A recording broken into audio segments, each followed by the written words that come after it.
syrup, red food coloring, and a little bit of laundry detergent. And you can, if you want to, you can test it and see what it feels like and how it moves. We have breakaway glass. We have some fake snow over there. All of these things, we work very carefully to make sure that we do not injure anyone. As it says, I'm a professional, do not try this at home. If you don't believe me, look at Uncle Fred here.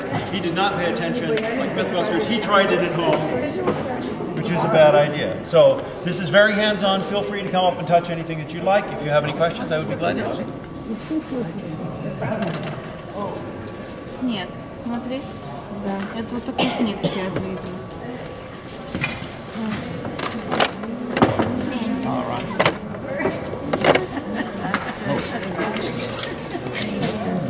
Would someone like to break a bottle? Come on up. Sure, what do you do? I'm just going to hold it. All you have to do is sort of karate chop it. These are a little tough. Go right through. Oh my God! Wow. It's made out of resin. We put too much. They put too much catalyst in it. These are all professionally made. All of these bottles here are breakaway bottles. Did you feel it? Or no? Well, just a little. You feel pressure, but it's not. It's You can not actually. It's designed. Yeah, You can crush it in your hand and not. Yeah, so you're not going to break You're not going to break the skin. Yeah. Unless you Same try with the really plate? hard. This is a different kind of breakaway. This is made out of plaster. This is another kind of breakaway that's made out of wax. So if you took the shard and went like that, you'd probably break. Yes, the you skin. could. But- If but that just- went in your eye, if you notice, Sideways. anytime in the movies when you see someone get hit with a breakaway bottle, they always close their eyes so that you don't get these little tiny shards of. Don't you always want to throw a glass sometimes? Yeah. See an open flame on the Yes. stage. Okay. Sometimes. This is one of our Dead Man Switch torches. Go ahead.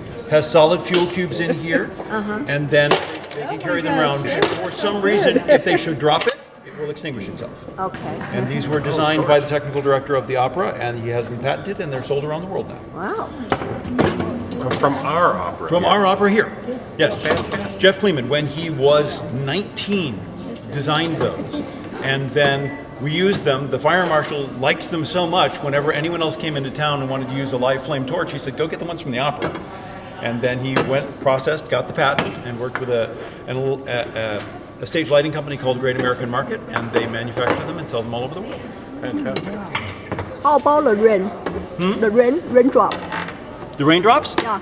We use real water. Oh. It makes a huge mess. You have to have some way for all the water to drain on the floor. We actually have sprinkler pipes up top, and the water is piped through, and we make it rain. If we want to do something So in the Pearl back, Fishers, was that real water coming down? yes, Yeah. yeah, we use. These are real, aren't they? These are real. They're real metal. They're not real sharp. We still have to teach them. This is steel. This is aluminum. So that we will generally, if a sword comes in with a steel blade, we will have them made in aircraft aluminum, much lighter, easier for the actors to work with. What about the one the Madame Butterfly uses? Is that In every production, it's a different one. okay? Sometimes you will have ones that are actually made of metal. Sometimes you will have ones that are made of rubber. Sometimes you will have ones like this that are retractable. Yeah, that was wondering. Is it a retractable one? Retractables are notoriously unreliable because it works on a spring. If the spring jams, Oh, okay. this is even plastic, but it's going into my hand. So, and there have been cases 20 years ago now. The breakaway, the retractable knife at the Met didn't retract, and they stabbed the tenor. And he had to go to the hospital. They had to stop the show because he was actually stabbed by the retractable knife. The metal is still tougher than your skin, and if it's coming at you with force, it's going to penetrate your skin. Which singer was that? I don't remember which thing. It was about 20 years ago now. But yeah. Are you a crew member or are you part of the cast? I was the properties coordinator here from 1988 to 2006. I will actually be coming back filling in for someone who's going to be on leave this fall. And now I do movies and TV, which is why we have a mix of movie and TV stuff here as well. Cool. So you apprenticed in film and TV. No, I started in theater. I came here right out of college. I went and started doing it around town for smaller theaters, and then 2 years after college, I got the job here. I was here for 18 years, and then I've been 12 years in movies and television. And I still do theater. I'm working on a show for the Philharmonic and Shakespeare Center right now. Very interesting. You're quite welcome. Thank you. follow your group, folks. Please follow your group. Please follow your group. Hey guys, please follow your group to the next stop. Ready to the next stop.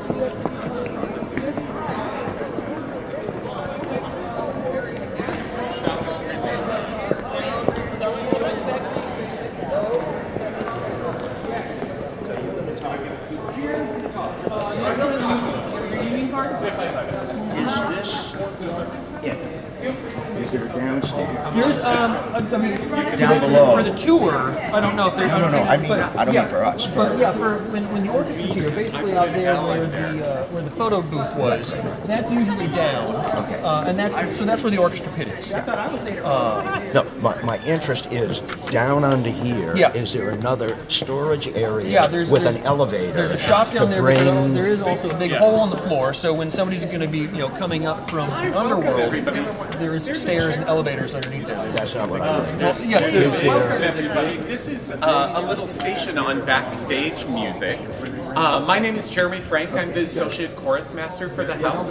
This is Angela Vegan. I kept trying to put an L in her name. She's one of our flute players in the orchestra. This is Alita Braxton, who's a member of the chorus. And Brady Steele is back there. He's our orchestra manager. If you've ever come to the opera and and it looks like the orchestra has stopped playing, and it looks like nobody is singing on stage, but you are still hearing music, it is probably us backstage making that music. Many operas have call for excerpts of music that happen backstage. Traviata has a big party scene. It's really a party. It's a party. And in fact, we are sort of the party and they're just singing on stage. They're not so interesting. But it's not just that. In Orpheus, somebody mentioned the string quintet and the harp happened backstage. In Pearl Tosca, there's a bunch of stuff that happens backstage. There's a whole cantata. In order for us to be coordinated with the orchestra, we use this awesome tool. The TV is a closed circuit feed that shows Maestro in the pit, and I watch that, and then I use this high-tech thing here so that all of you people, or all of these people, can sing in coordination with the orchestra. There's a sound monitor just to help us reinforce to make sure that we stay synchronized musically. And sometimes they hire a separate group to do the banda, but then if you see someone running out of the pit, they're probably running to play backstage too, because we'll go back and forth. Yeah, I love that you were like, they're not sick, they're just playing hard. Sometimes you see musicians on stage. Occasionally. Well, that would be Don Giovanni. They were on, Yeah, that's and a they good have to get a costume like the rest of us. Yeah. Yeah, Zimboan, yeah. So that's a of them. And also, sometimes those people, like in our production of La Boheme, those people start backstage and then go on stage. So I also conduct them for the part of their time that they're backstage. And then as they go by, I conduct them and I wave, like, good luck. How are they conducted when they're actually on stage? Then they actually watch Maestro in the pit. You're talking about the band, the marching band like in Boheme? Yeah. Correct. It took me 12 years to get that right, I'm not gonna lie. And I wanted to find a position for myself so that they had musical contact with me for every second until they passed by me. And then once they left, I wanted to know that they had Maestro in their eyes, because otherwise it falls apart quickly. And there are monitors. Oh, yes. Oh, yeah, up high. So if you're not aimed right, looking. And actually, we haven't said this yet, but the backstage area is not the only place that we make backstage music. If you see those lighting rigs up above the chandeliers, those are box booms. Sometimes we cram ourselves into that one or the one on this side, and we make music there. There's also an acoustical cloud hanging out over the house just at the just off stage, and you go to the 5th floor on the elevator and go into the catwalk space. We've made music from there before too. It's terrifying. It's a lot of coordinating. Yeah. As I was saying earlier. So what opera used that particular space? Gosh. The last time we did Orpheus, the French, the other version, Yeah. we had Vonda up there. It's been a while. Maestro Conlon does not prefer to have the musicians up there. He'd rather have them here. It's up to the conductor. Sometimes they want it. they call it the cloud, and it really does sound like it's that it's coming from the heavens because you can't identify where the sound is coming from in the theater. There's sometimes where you're like, oh, the band is backstage, and they're stage left, and you can tell. And sometimes they want that effect, and sometimes they don't want. They just. It's coming from. It depends on the effect they want. Sometimes it's the director wants a specific effect too. So it doesn't matter particularly about the opera. The director has the final. Director and conductor, and artistic. usually, I mean, we hope they it's an artistic decision. Yeah. Does Turndot use the opera? We've only done that production once. And I don't think we did. No. We also do, sort of as a parting shot, we also do other effects backstage. Brady will demonstrate. Come in. There you go. And sometimes we use a synthesizer to do sounds like thunder or cannons or wind. Like if there's a storm on stage, that's usually one of the music staff members backstage making a wind. And then we're saying also it's a big timing thing too. As she said, sometimes she knows exactly how long it's going to take her to get from the pit up here to play backstage. Those of us in the chorus know we have to get up for a certain time, and oftentimes you see the space back here is set up for dressing rooms. Charles Lane has joined us, another chorus. Good afternoon. So we sometimes have to change costume, wig, sometimes makeup within under 3 minutes, and that's a luxury. And then you get back here and sing. Yeah, but we've got a well-oiled machine. It's a fabulous team of people here between our wig, makeup, costume, choristers, orchestra. It's a nice group of people, and they are so on top of it. It's a pleasure to work here. Thanks so much for joining us. We're out of time, but if you want to ask your question while you move on to the next station, that would be great. Thank you. Thank you. So, Yeah. So like when the music stop, actor need to work out. So you have a 2 pointer, 1 point to the people, the musician here, and 1 point to the actor. So both of them can. so that we're synchronized. Okay. Yep. So, but you have let's say if you have a 5 song, then how can you have a 5 pointer to point to 5 people? We usually try and keep all of the backstage people in one place at a time. Okay. Or there has to be one of my other colleagues who is with another group. Sometimes we've done that where we split up. But how do you coordinate between the light and the music? We use the TV and the sound. to Okay, try to- thank you.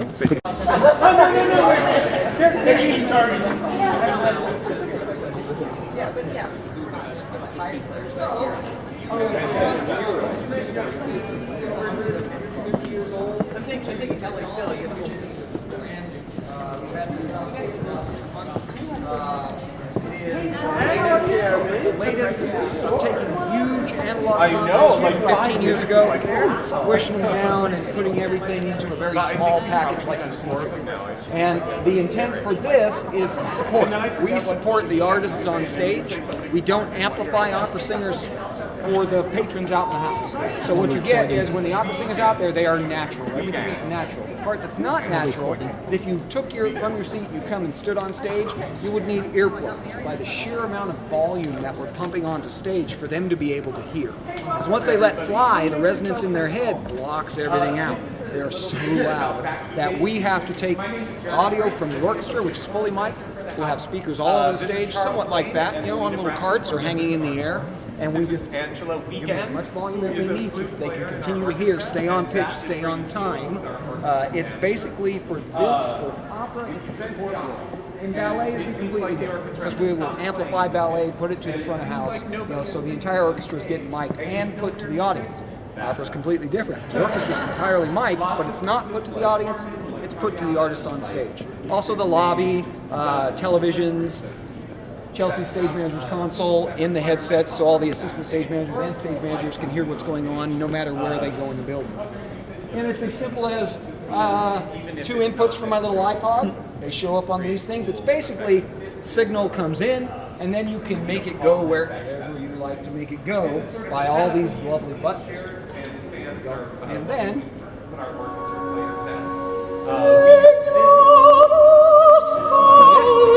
One minute?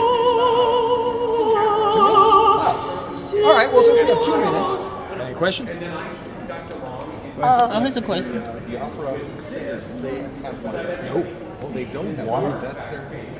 That's natural. That's talent. That's years of training. And that if you look at them, most of the really good ones, they have a very unique jaw. You know? Well, they have to develop that resonance somehow. And it comes through that shape.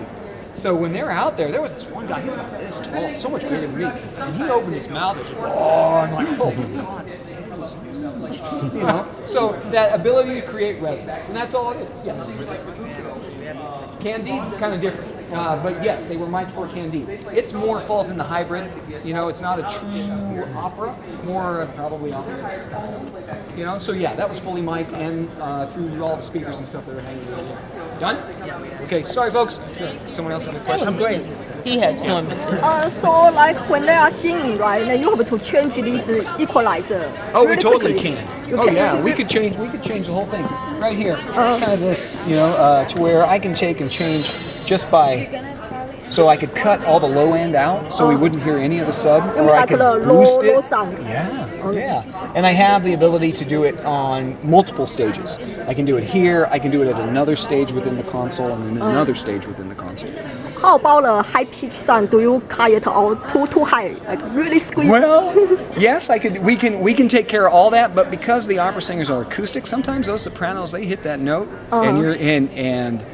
It's excellently done, but it's like a dagger right in your brain, you know. But there's nothing you can. There's no reason to change that if it was written that way.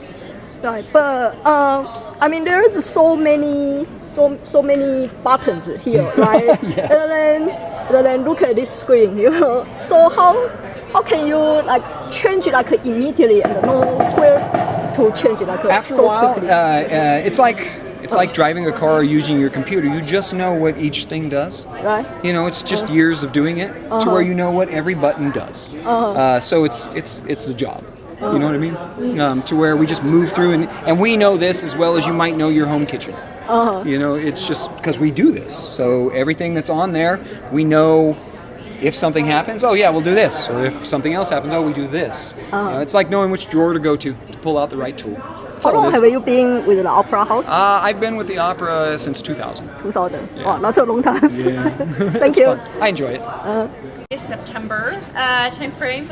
This is my first season here, but I'm an independent contractor, so I travel around to different opera companies working for them. So I'm also the production stage manager at Santa Fe Opera, which is where I'll be this summer.